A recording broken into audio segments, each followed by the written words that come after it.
বিপদে মোরে রক্ষা করো, এ নহে মোর প্রার্থনা।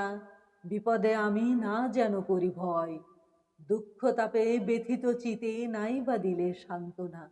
দুঃখ যেন করিতে পারি জয়। সহায় মোর না যদি জুটে, নিজের বল না যেন টুটে। সংসারেতে ঘটিলে ক্ষতি, লোভিলে শুধু বঞ্চনা। নিজের মনে না যেন মানি ক্ষয়, আমারে তুমি করিবে ত্রাণ। এ নহে মোর প্রার্থনা, তরিতে পারি শক্তি যেন রয়। আমার ভার লাঘব করি, নাই বা দিলে সান্ত্বনা। বহিতে পারি এমনি যেন হয়। নম্র শিরে সুখের দিনে, তোমারই মুখ লইব চিনে। দুঃখের রাতে নিখিল ধরা, যেদিন করে বঞ্চনা। তোমারে যেন না করি সংশয়। বিপদে মোরে রক্ষা করো, লিখেছেন রবীন্দ্রনাথ ঠাকুর।